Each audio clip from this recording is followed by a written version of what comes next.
I apologize, there are a lot of things to remember when you're starting to throw on the wheel. The first thing that people usually forget is that they don't start with the clay nice and round. So before you even attach it to the wheel, tap it into something nice and round, a little ball, and then smack it down. And then don't forget this step, where you're trying to get rid of all those bumps and get the clay as close to the middle as you can before you ever add water. This is going to make a huge difference. The next thing you want to make sure that you do is seal that base. So you're starting off with the base round. Again, setting yourself up for success. So go ahead and add some water. Make sure you're hydrating enough. The other thing that people do is they'll start fast and then drop the speed down, or they'll just adjust the speed as they push. You really want to make sure that you are being consistent in your speed. So when you center, go fast. It's really hard to center a slow moving ball of clay. Next, you should use your palms. They're much stronger and much more sturdy than your fingers. Your fingers don't have the strength or the stability to push and move the clay. Next is poor body structure. Elbows are not connected to the body here. My elbows are up. The clay will boss you around if you try to center like this. So make sure that your elbows are tucked in. If you push in from the sides like this, you're not pushing from a point of strength. So make sure that your elbows are locked into your core, locked into your belly, to your sides, so that you can push from your body weight.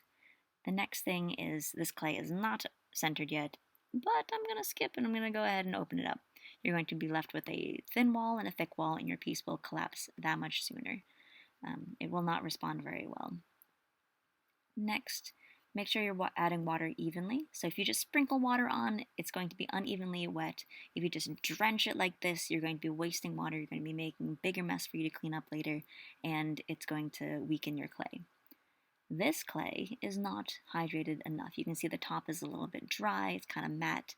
You want it shiny and wet so that the clay slides under your hands and doesn't stick. That you'll feel heat, you'll feel that friction. It's not going to serve you very well.